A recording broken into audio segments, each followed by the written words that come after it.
Okay, let's unpack this. For this deep dive, we are tackling what might be the single most fundamental, personal, and just enduring question humanity has ever posed: the mystery of the inner self. It really is the ultimate question of identity, isn't it? It underpins everything: our legal systems, our morality, how we cope with death, our entire place in the universe. Exactly. So our mission today is to go straight to the core of that puzzle. When you, listening right now, look inside yourself and use that single powerful word, I, what are you actually talking about? Is it just your body, the collection of cells with your particular history? Or maybe you're just a brain, producing this incredibly elaborate stream of thoughts and feelings. Or is there something more, something deeper? That inner invisible essence, a spark, a spirit, a soul that feels distinct from the flesh and blood that makes up your physical form. Right. And we live in this fascinating, almost impossible tension. Oh, completely. On one side, you have this deep, persistent human intuition, a kind of psychological certainty that there is something more, an independent consciousness, maybe even an immortal spark. And on the other side, modern science, specifically neuroscience, which has provided just incredibly powerful, observable evidence that our mental states are entirely, inextricably linked to our physical brain states. Yeah, you damage the brain, you damage the self.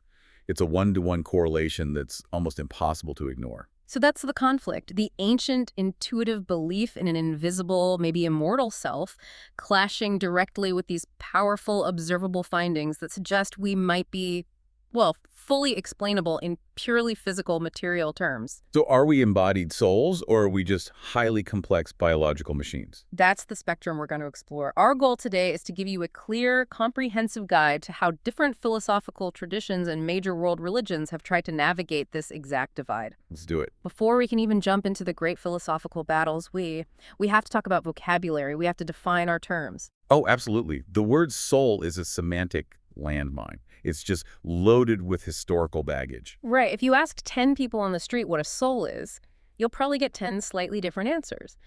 And that historical ambiguity, that's really key to understanding why there are so many disagreements. It is, because soul isn't a single clean concept. It's carrying several thousand years of overlapping ideas from different cultures. If we don't pull those ideas apart, the entire debate just dissolves into confusion. People end up talking past each other. So we can essentially break down the historical meanings into, say, 4 distinct functional categories. The first one is maybe the most ancient and the least controversial: the soul as the principle of life. This is all about vitality. Pure and simple, it's the animating force, the breath pneuma in Greek, spiritus in Latin. It's what makes a living, moving, breathing thing different from a rock. So that ancient cultures talked about the spirit departing the body at death, they often just meant this: the vital energy, the breath has stopped. Not necessarily that a complex personality flew away. Exactly. And if you put this definition to a strict physicalist today, they wouldn't even argue. They'd say, of course, we have that. It's called metabolism, electrical activity in the nervous system, cellular organization. It's an explanation of animation, not personality. Right. Under this very old definition, even a tree has a soul, in the sense that it's functionally alive and growing. It's a broad concept focused entirely on biological function. Okay, so moving up the complexity ladder. The second meaning is the soul as the seat of consciousness. This is where it gets personal, more psychological. This is the one we all feel. It's our thoughts, our raw emotions, our subjective perceptions, our memories. It's that inner monologue that's commenting on what I'm saying right now in your head. This is the psychological self. When we ask, where does my identity reside? Or where does my personality come from? We're talking about the soul in this sense. It's the functional entity responsible for your unique inner world. Yes. If you're planning your day, feeling anxious about a meeting, remembering a vacation, that's the soul as the seat of consciousness in action. All right, the third definition pulls us out of the purely personal and into the world of human society. The moral self. This is the part of us that's capable of virtue, of deliberate sin, of feeling guilt or striving for redemption. It's the self that is held accountable for its actions. This aspect is absolutely foundational for, well, for any system of law or theology, right? It has to be. I mean, think about it. If you're just a collection of firing neurons, accountability becomes a question of deterministic causality. Your action was just the inevitable result of prior chemical states in your brain. There's no real you to blame. But if you possess a moral soul, you're presumed to have genuine free will. and therefore genuine responsibility. Precisely. The very structure of our legal systems, which punishes people based on their intent, their mens, relies heavily on this definition of the self. And that brings us to the fourth and final definition, the one that really dominates popular thought and a lot of religious discourse: the soul as a spiritual core. This is the big one. The non-physical eternal essence that is capable of surviving the death of the body. The part that could go on to exist in another realm, or maybe transmigrate into another body. Inherent immortality. That's it. This is the most metaphysically loaded of the four. When most people say they believe in a soul, they're usually referring to this sense, a guarantee that I, this conscious moral agent, will continue to exist after my physical body fails. So the synthesis here is really clear.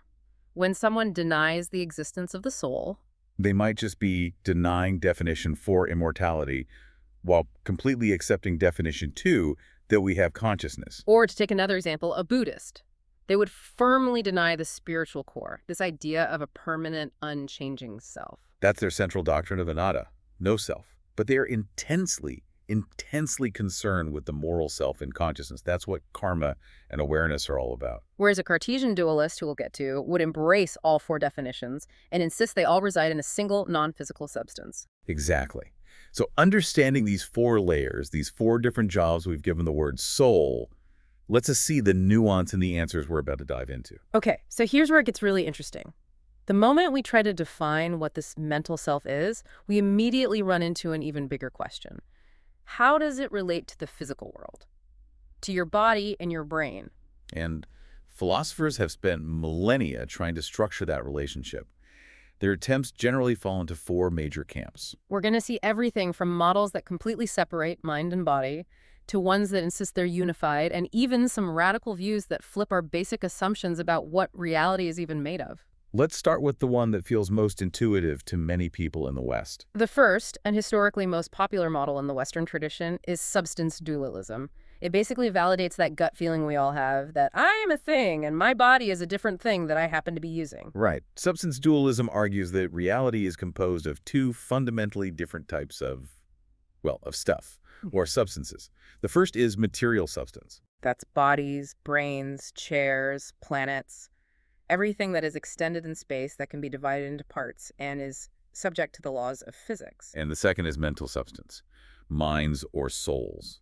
And these are the exact opposite. They are non-extended, they don't take up space, they're indivisible, and they're defined by their essential quality of consciousness, of thinking. And the greatest champion of this view, the person we really have to focus on here, is René Descartes. His model, the Cartesian view, basically set the template for the whole ghost in the machine idea of the soul.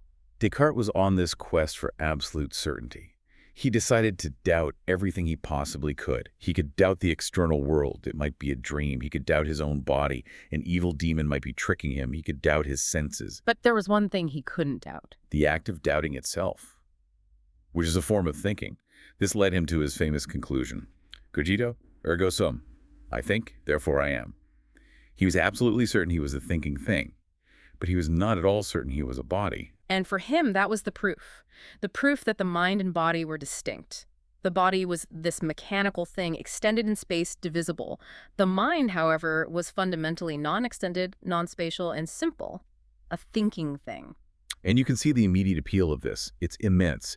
Dualism instantly protects the concept of the spiritual core, that 4th definition we talked about. How so? Well, if the soul is a non-physical substance, then the dissolution of the physical body, it logically shouldn't affect the survival of the soul. Immortality is baked right into the structure of reality. That intuitive power is exactly why the main critique of dualism is so important and so devastating. The model hits a massive, massive wall. It's called the interaction problem. This is where it all breaks down for most modern thinkers. It's the elephant in the room.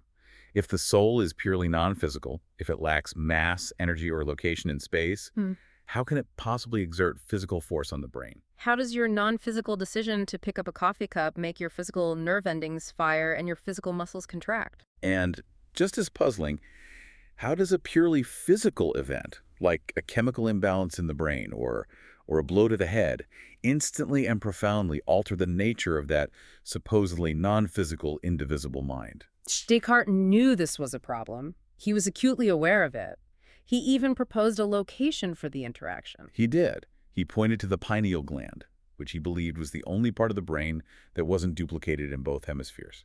He thought it was a sort of central control room. But that doesn't solve anything. Not at all. Naming the location of the interaction doesn't explain the mechanism. You still have the fundamental problem of heterogeneous substances. How can an idea, which has no physical properties, cause matter to move? It's like asking how the number 7 can push a car. It's a category error. Exactly. And philosophers after Descartes realized this was the Achilles heel of his system. It forced them to develop some incredibly complex and frankly some very strange workarounds to try and save dualism. So what did they do? They didn't just give up on it. No, they got creative. One answer was a view called occasionalism, championed by Nicholas Malebranche. He argued that the mind doesn't actually influence the body, and the body doesn't influence the mind, not directly. So what happens? Instead, when you have a mental event, say you decide to lift your hand aligned, God observes that mental event, and then, on the occasion of your decision, God intervenes and makes your physical hand move. So God is the universal remote control connecting the two worlds. Essentially, yes. The correlation is maintained, but it's God who is doing all the causal work, preventing the pure mind stuff from ever having to touch the messy matter stuff. That seems like a pretty big metaphysical leap just to save the distinction. It is. Another slightly different solution was epiphenomenalism. This view accepts that the physical world is primary. The brain causes the mind, but the mind itself is just a non-causal side effect. Like the steam rising from a train engine. The perfect analogy. The engine's mechanics produce the steam, but the steam doesn't push the train forward. Thoughts, consciousness, feelings, they exist, they're epiphenomena, but they have zero power to affect the physical world. The brain causes the thought, but the thought cannot cause the brain to do anything. So under that view, if I decide to tell a joke, the thought I should tell a joke didn't actually cause my mouth to move and my vocal cords to vibrate. Correct. The underlying brain activity caused both the feeling of having that thought and the physical action of speaking. The thought itself was just a shadow, a passenger along for the ride with no control over the steering wheel. Wow. So these very complicated responses show that dualism, for all its intuitive appeal, really forced its defenders into these highly elaborate and often counterintuitive positions just to explain a simple action like lifting your arm. Okay, so if the Cartesian solution of the ghost in the machine runs into that huge interaction problem, maybe we should look backwards in time to a philosophy that tried to avoid the split in the first place. And that brings us to hylomorphism. This is the framework that was established by Aristotle and then later integrated into so much of medieval Christian and Islamic thought. It's a very different way of looking at things. It's an integrated, non-dualistic structure. Hylomorphism argues that every physical thing is a composite, a combination of two principles. First, you have matter. The Greek is hylo. This is the indeterminate stuff, the raw potential. And second, you have form morphe. This is the organizing principle, the structure that makes that lump of stuff what it is. The classic analogy is a bronze statue. The matter is the bronze. But the form is the shape, the defining structure that makes it a statue of, say, a horse, rather than just a lump of bronze or a statue of a person. The form is what makes it what it is. Exactly. Now, apply that to a living person. The body, the flesh and blood, is the matter. The soul is the form of the body. So the soul isn't a separate pilot flying the body plane. Not at all. The soul is the actualizing living principle that organizes that matter into a functional living being. It's what makes your eyes capable of seeing and your lungs capable of breathing. The soul is the structure of the living body itself. This is such a crucial distinction. The soul is to the body what a program is to computer hardware. If you delete the program, the hardware is still there, but it ceases to function as a computer. That's a great modern analogy for it. And you can see how this completely sidesteps the interaction problem. Because you don't ask how the shape of the statue interacts with the bronze. Precisely. The shape is the shape of the bronze. There are two principles of one thing. The soul, as the principle of life, sensing, and thinking, is simply the way the body is organized and the way it functions. I really like how the Aristotelian model so neatly integrates that first definition of soul we talked about, the principle of life, through its hierarchy of souls. Yes, the hierarchy links the soul directly to observable biological complexity. It's a tiered system. At the bottom, you have the vegetative soul, which you find in plants. Its functions are just basic metabolism, growth, and reproduction. Then you have the sensory soul, which animals have. This includes all the vegetative functions, but adds on sensation, self-movement, memory, and appetite. And at the top, unique to us is the rational soul. For humans, Hmm. this includes all the lower functions, plus the higher capacities for intellect, abstract thought, and deliberate will. And the implication of this is pretty stark. An animal's sensory soul dies with the animal because the soul just is the organization of that specific body. When the matter breaks down, the organization ceases to exist. That's the straightforward physical implication. But there's a really interesting nuance here, especially for later thinkers like Thomas Aquinas, who adapted Aristotle for a Christian context. It all rests on that rational soul. What's special about the rational part? Well, the intellect deals with non-material, universal concepts, things like mathematical truths or the idea of justice or metaphysical concepts. These ideas aren't tied to a specific physical object. So, the argument is that because the object of thought is immaterial, the power of thought must have a capacity that transcends the specific physical organs of the brain. It's argued that the rational part of the soul, for that reason, must itself possess a mode of operation that is partially separable from the body. And this provided a way to accommodate the need for post-mortem survival, our spiritual core, while still maintaining the strong integration of mind and body during life.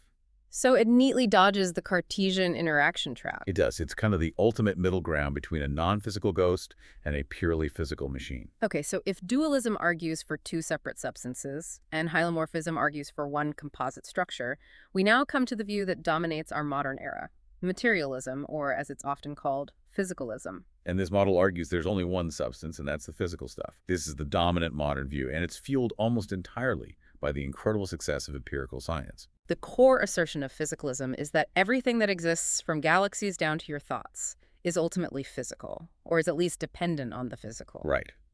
Mental phenomena like consciousness, feelings, intentions, they are either identical to brain processes, or they emerge from them in ways that are, in principle, fully describable by physical laws. And the consequence of this is crystal clear. When the brain dies, the mind, or what you might call the soul in the sense of consciousness, simply ceases to be. It's over. And this view is so powerful because of the sheer weight of evidence from neuroscience, which we'll get into more detail on later. If you can physically manipulate the brain and that stops or changes the mind, it becomes very hard to argue the mind is some untouchable, non-physical thing. But the physicalists still have a big job to do. They need to explain how you get a thought from a piece of matter. And they offer several submodels to handle this. The most direct, kind of the hard-nosed reductionist approach is the identity theory. What does that claim? It claims that every specific mental state is literally one-to-one, identical to a specific brain state. The subjective feeling of anxiety is the specific pattern of neurotransmitters and electrical signals happening in your limbic system at that moment. They aren't correlated. They are the same thing. The simplicity is really appealing, but it feels a bit rigid. Why? What if two people experience the same kind of anxiety, but because of their unique brain structures, they use slightly different neural pathways? That's the key challenge to identity theory. It's often called the problem of multiple realizability. If they have different brain states, the theory implies they aren't having the same mental state, which seems wrong. And that complexity led to the rise of a more flexible model. It did. It led to functionalism. And functionalism is so important because it really underpins the entire modern conception of technology and the mind. It really does. Functionalism shifts the focus from what the brain is made of, the material composition, to what the mental state does, its causal role. So a mental state is defined by its inputs, like sensory data, its outputs, like a behavioral response, and its relationship to other mental states. You can think of it like a software analogy. A word processing program is defined by its function. It lets you input and output text. It's not defined by whether it runs on a silicon chip or some hypothetical future biological computer. The material doesn't matter, only the functional organization. Exactly. So if we build a machine that takes in human-like sensory data, processes using algorithms that relate to internal states like memories and goals, and produces human-like behavioral output, then that machine, according to a pure functionalist, has a mind. And that provides the entire philosophical framework for pursuing advanced artificial intelligence. The materialist project, whether it's based on identity or function, is incredibly powerful.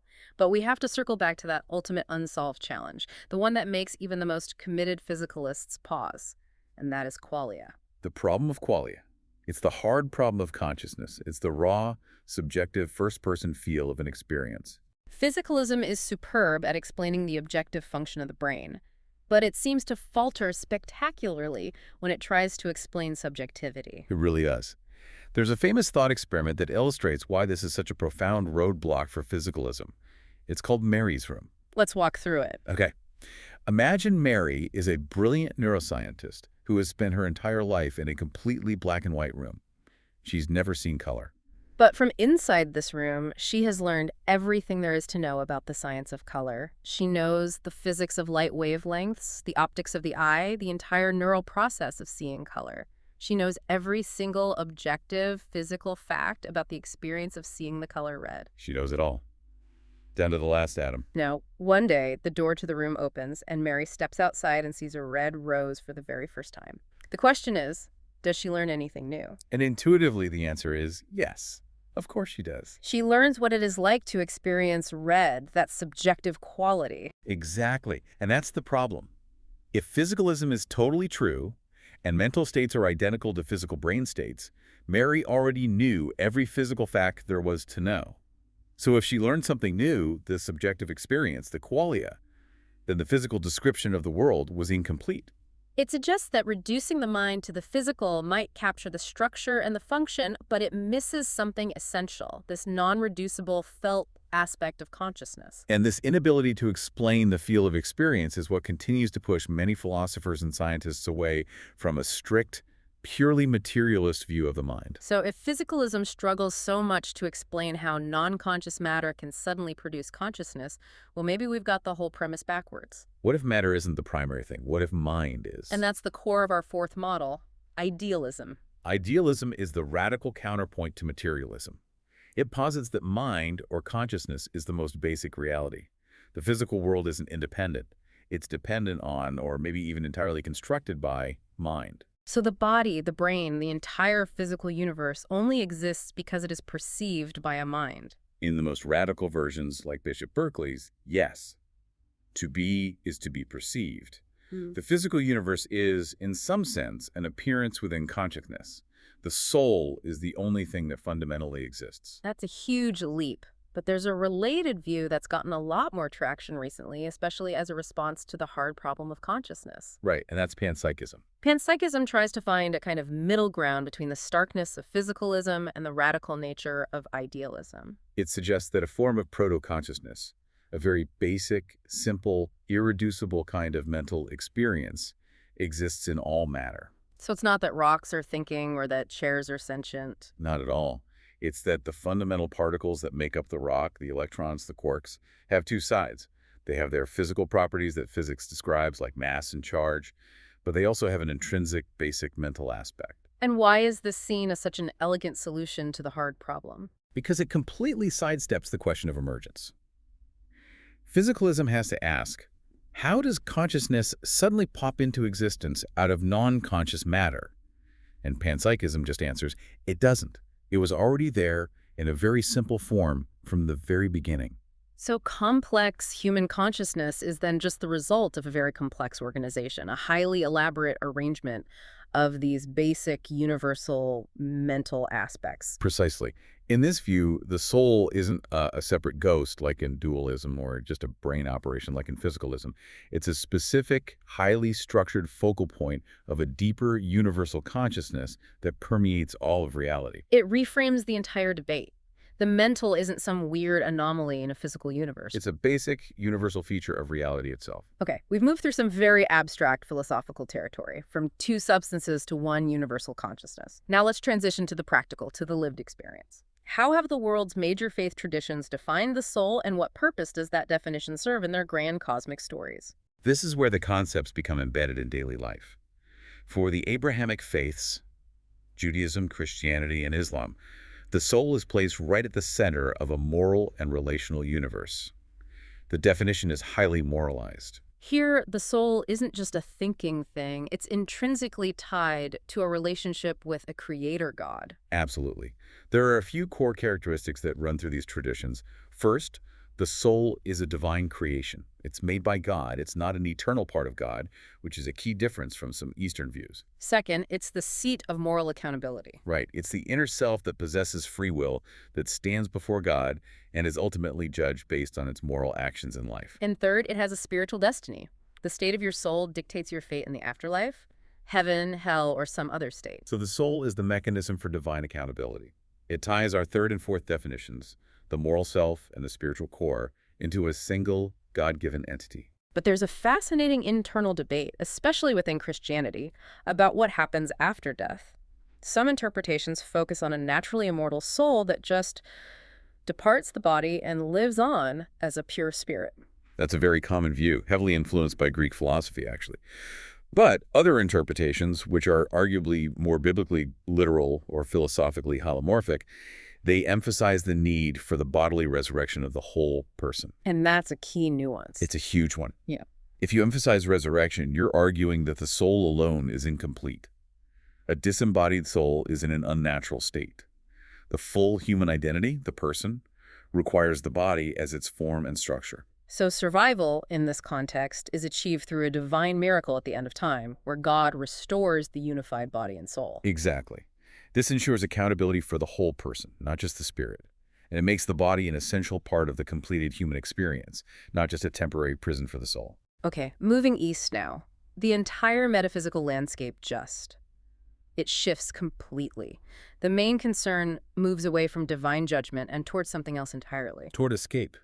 Escape from the endless cycle of existence itself. And in Hinduism, we find the profound doctrine of Atman and Brahman. What is the Atman? The Atman is the individual soul. It's the deepest, most subtle inner self, which is seen as entirely distinct from the changeable body, the fickle mind, and the ego.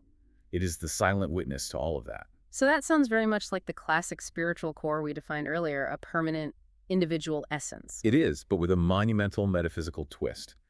The ultimate realization, according to many Vedantic schools of thought, is that this individual Atman is ultimately identical with Brahman, the absolute, unchanging, universal reality. Tat tivamasi, thou art that. Precisely. Your deepest self is the cosmic self, the ultimate reality. That is just an immense divergence from the Abrahamic framework, where the created soul is necessarily and forever distinct from its creator. Here, the goal is to realize that you are never separate to begin with. Absolutely. The whole spiritual journey is about purifying the individual self, the Atman, of the ignorance that makes it think it's separate. The Atman is caught in samsara, the cycle of birth, death, and rebirth, which is driven by the consequences of its actions, its karma. And that cycle continues until moksha, or liberation, is achieved. Yes, ending the cycle of rebirth. So here, the soul is defined by its long, arduous journey toward self-realization and unity. And Jainism shares this core idea of liberation, but it formalizes the ethical practice around it in a really intense way, using the soul as the central object that needs to be purified. Jainism has a fascinating view. It holds that every single living being, from a human down to the tiniest insect or even microbe, possesses a distinct, independent, eternal soul called a jiva. And these souls are naturally pure. In their original state, yes, they're naturally pure, infinite in knowledge, and full of bliss, but they are currently bound and weighed down by karma. And Jains visualize karma in a very unique way as subtle material particles that literally cling to the soul because of our actions and intentions. So the entire ethical system of Jainism, especially its famous commitment to extreme nonviolence, ahimsa, is the direct logical consequence of this definition of the soul. Exactly. The whole point of the spiritual life is to purify the soul and free it from this clinging karmic matter. By practicing ahimsa, rigid asceticism, and right conduct, a Jain seeks to shed all the old karma and stop accumulating new karma. And when the soul is finally free, it rises, free and luminous, to the top of the universe where it abides in its pure state forever. So in both of these traditions, the soul is an active entity that must work over many lifetimes to achieve freedom from material bondage and illusion.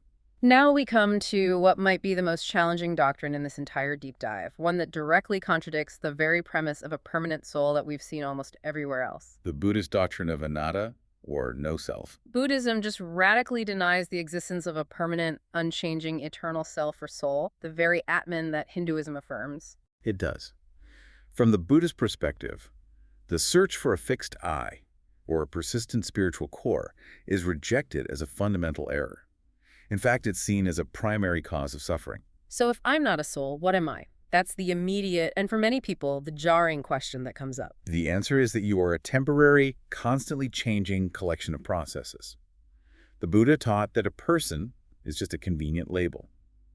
We apply to 5 skandhas, which means aggregates or bundles.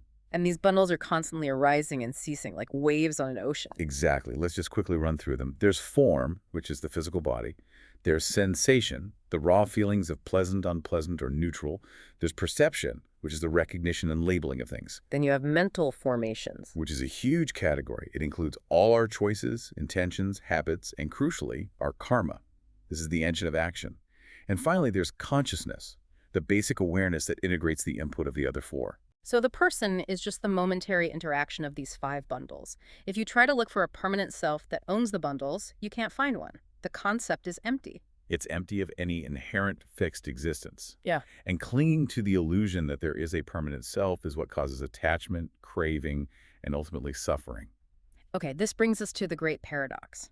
If there is no fixed thing, no substance that travels from one life to the next, how do Buddhists account for ethical accountability and, the most puzzling part, rebirth? This is where we need a good analogy. Think of the ship of Theseus paradox.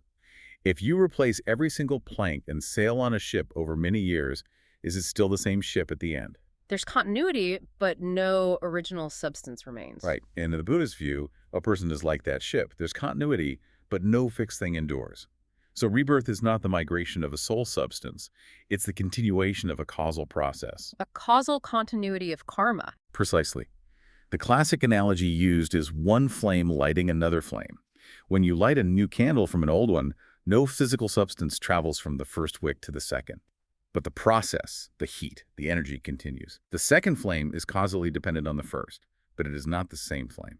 So the mental and moral energies, the karma of one life, create the conditions and the trajectory for the next life to arise. The self is functionally continuous, but fundamentally empty of a fixed essence. It's a dynamic stream, not a permanent thing. Finally, let's turn to East Asian perspectives, particularly traditional Chinese thought. This often moves the whole focus away from an immortal separate soul and toward concepts like interconnectedness, energy, and harmony. Right. In Confucianism, Taoism, and traditional Chinese cosmology, the primary spiritual question is less about, will my personal soul survive death, and much more about, how do I live harmoniously and ethically within the cosmic and social order right now? The vocabulary itself changes. Body and spirit aren't seen as 2 warring substances, but more as different modes or densities of energy. We shift our understanding of the self to functional concepts. The most important is probably qi. This is the vital life force, the energy or breath that permeates everything, the body, and the cosmos. It has to be cultivated and balanced, And then there's Shin. often translated as spirit or mind. It relates to the higher functions of consciousness, self-awareness, and moral intention. But maybe the most important concept is Shin, the heart-mind. Absolutely. This is a brilliant concept because it captures the inherent unity of intellect, emotion, will, and moral intention. It's not a cold, rational mind separate from a passionate heart.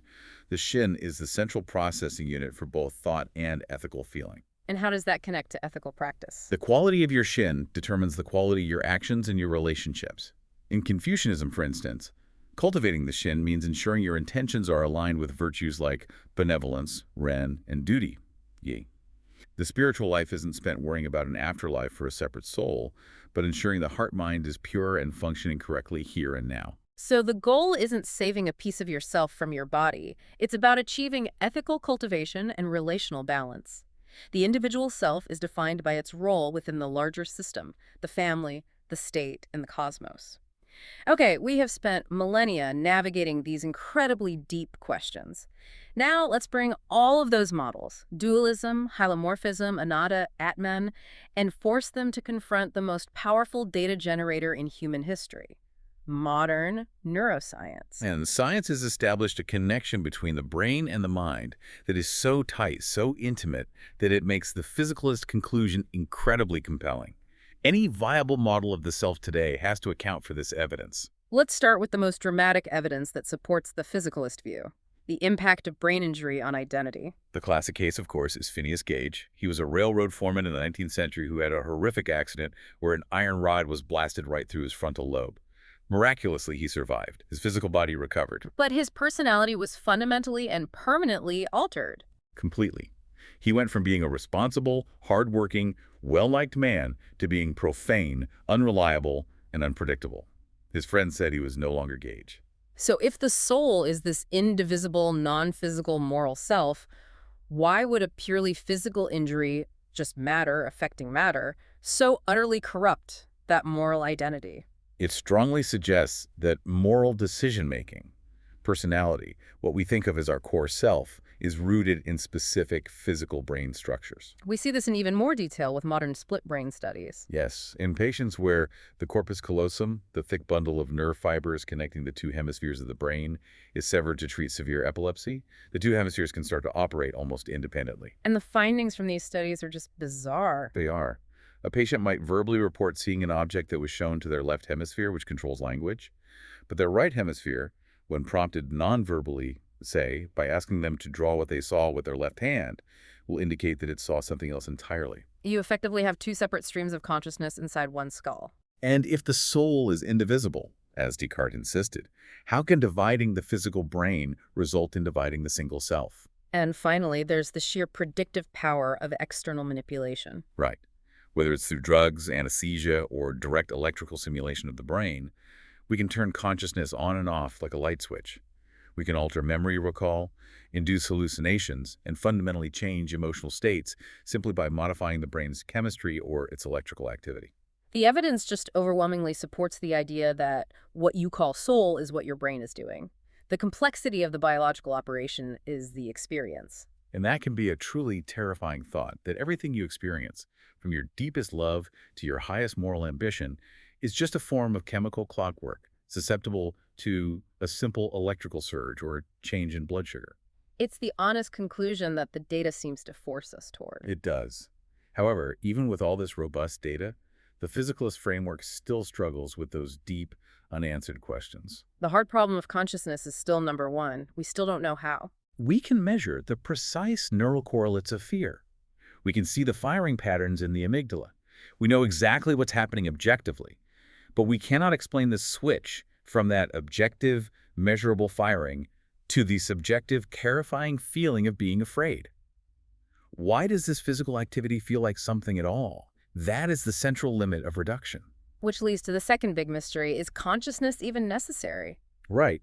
If the brain is just a complex biological machine, and we can map the inputs and outputs as functionalism suggests, then the physical mechanisms alone should be sufficient to explain behavior. So is consciousness just an epiphenomenon? Is it an ineffective side product like the noise an engine makes that plays no actual causal role? Or is it an active causal force? And if it is causal, then we are right back at the interaction problem. How does the non-physical quality of consciousness exert a physical effect on the neurons? This failure to explain subjective experience is what leads many people, even those who deeply respect the neuroscience, to explore non-reductive models. These models accept that the brain is necessary for consciousness in this world, but they deny that the brain and consciousness are identical. A common analogy is that the brain is like a highly sophisticated television receiver. If you smash the TV, the program stops playing in your living room. But the smashed TV didn't create the program. It was merely the necessary platform for the signal to manifest in that particular time and place. So the evidence for the brain-mind link is conclusive, but the philosophical leap to identity, that they are the exact same thing, that remains contested because of subjectivity. And that uncertainty is what keeps the dualist, the hylomorphist, and the panpsychist views alive and relevant, even in the age of MRI scans. So after all this, what does it all mean for us? This centuries-long debate over the status of the soul isn't just some abstract academic exercise. It dictates the basic rules of how we interact, how we understand ourselves, and how we build our societies. Absolutely. The answer you implicitly adopt, even if you never thought about it explicitly, determines your approach to ethics, to law, to grief, and to the future of our technology. Let's start with ethics and accountability. This is maybe the most immediate and significant consequence. If you adopt, say, the Abrahamic model of a soul as a created moral agent, then your accountability is spiritual and eternal. Wrongdoing isn't just breaking a social contract, it's sin. It's a moral feeling that affects your inner self before God. And the emphasis shifts heavily toward repentance, forgiveness, and moral reform, all aimed at the state of your soul in the next life. But if you embrace a strict materialist or functionalist view, where the self is a purely biological machine, then accountability shifts dramatically. Guilt is a chemical imbalance, or maybe a useful societal emotion that evolution engineered to encourage cooperation. So judicial responsibility is then grounded entirely in preserving social order. It's about deterrence and rehabilitation based on behavioral conditioning, not on spiritual redemption. The very question of free will is on the line. If the soul is an illusion, is any choice we make truly free, or is it just the inevitable firing of neurons based on prior causes? That changes everything about how we assign blame and how we seek to correct wrongdoing. Second, this question drastically shapes how we face the inevitability of death and grief. If you view death through the lens of strict physicalism, or even the Buddhist doctrine of anatta, then it is the final end of the conscious self, or at least the continuation of a non-fixed process. Grief is the mourning of a lost functional identity. Hope, in that framework, has to be grounded in memory, in legacy, in the impact that person had while their machine was running. Right. Conversely, if you embrace dualism, or the immortal soul concepts of Hinduism, Jainism, or traditional Christianity, then death is a transition. It's not an end. It's merely the shedding of a temporary body, a passing to another state, or a temporary separation before a future resurrection. And that changes the entire psychological landscape of mourning. Completely. If you believe your loved one still exists in some capacity, maybe awaiting rebirth or in an immediate heavenly state, then grief, while still painful, contains a fundamental hope of continued existence, maybe even reunification.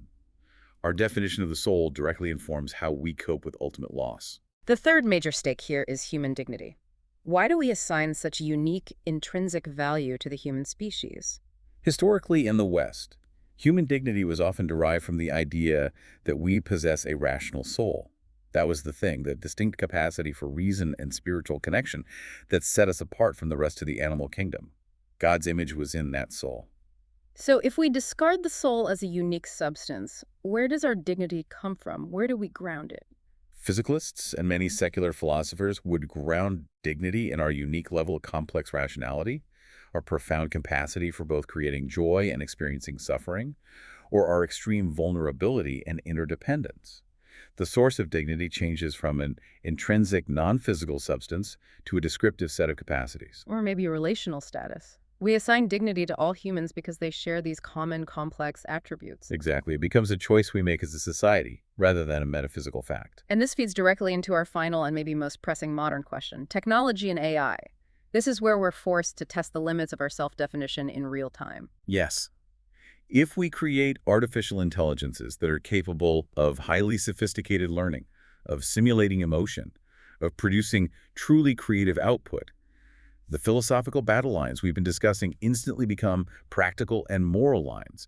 Do we grant them rights? Are they persons? If you're a functionalist, the answer is potentially yes. Right. If the AI performs the functional role of a mind, if it processes, learns, and decides in a complex enough way, then the fact that it's running on silicon instead of carbon doesn't matter.